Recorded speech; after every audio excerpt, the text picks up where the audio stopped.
Code generation has moved from being a narrow research topic to becoming one of the most visible and practically impactful applications of modern AI systems. For a highly technical audience, it is useful to step back and examine what is actually happening under the hood when an AI system generates code, why it works as well as it does, where it fails, and what architectural principles make it possible. At a fundamental level, AI-based code generation systems are language models trained on large corpora of text that include source code. They are not symbolic compilers, not rule-based expert systems, and not traditional program synthesis engines in the classical sense.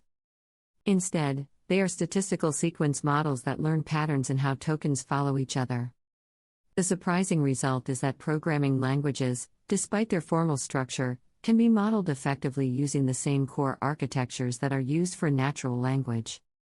Source code is text. It has tokens, syntax, structure, and semantics. But unlike natural language, programming languages are intentionally designed to be unambiguous and formally specified. This dual nature makes code particularly interesting for AI.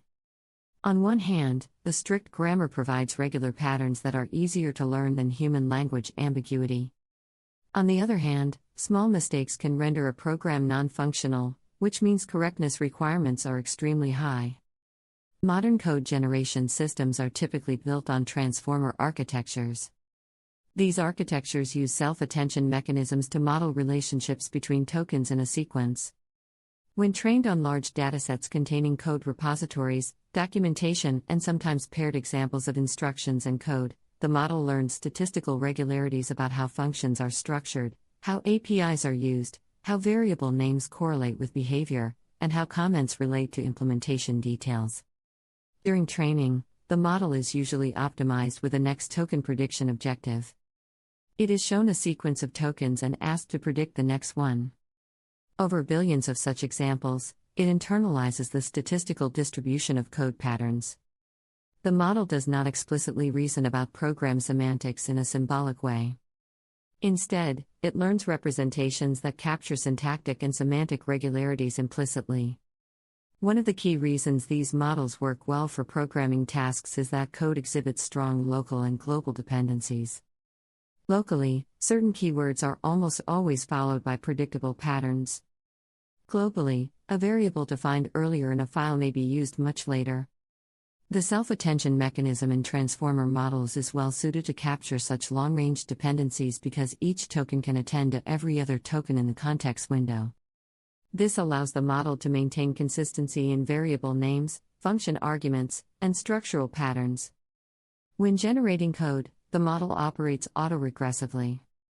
It starts with a prompt, which might be a natural language instruction, a partially written function, or a docstring, and then predicts one token at a time. Each predicted token becomes part of the context for the next prediction. The generation process continues until a stopping condition is met, such as reaching a maximum length or generating a special termination token. Important distinction must be made between code completion and code synthesis. Code completion refers to predicting the next few lines or tokens given an existing code context.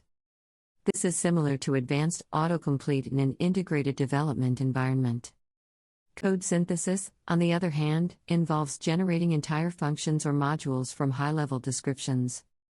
Both rely on the same underlying models, but the scope and difficulty differ significantly. One architectural insight is that large-scale pre-training is critical.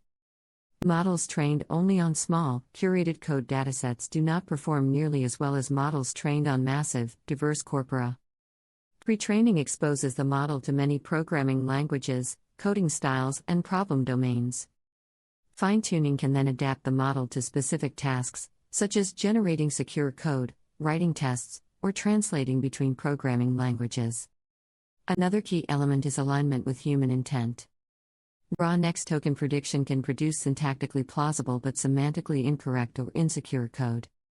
To improve usefulness, many systems incorporate reinforcement learning from human feedback. In this setup, human evaluators rank different generated outputs based on correctness, readability, safety, and adherence to instructions.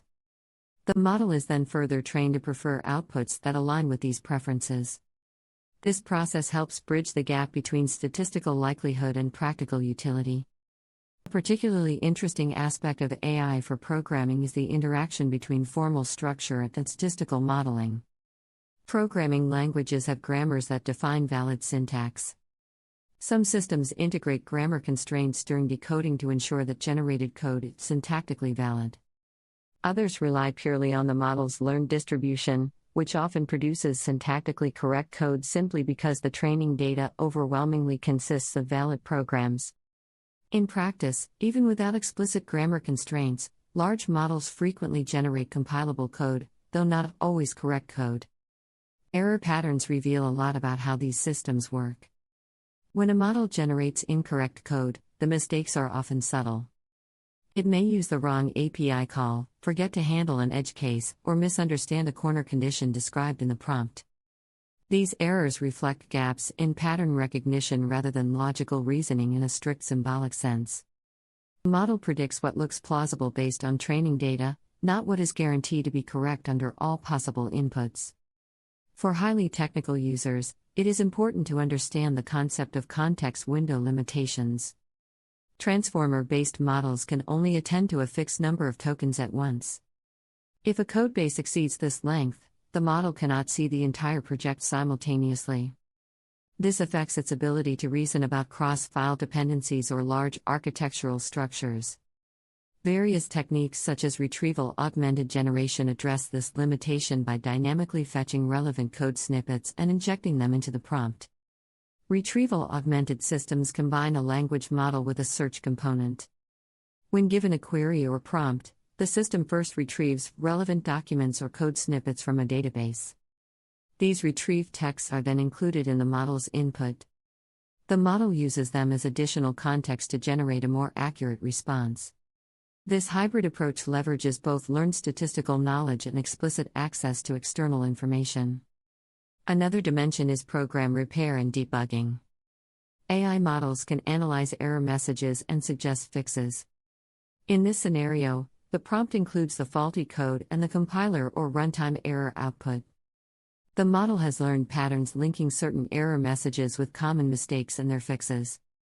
This is not symbolic theorem proving, it is pattern matching at scale. Nevertheless, it can significantly accelerate development workflows. If you find this video exciting, please like, subscribe, and turn on notifications. See you in the next AI for Beginners educational video.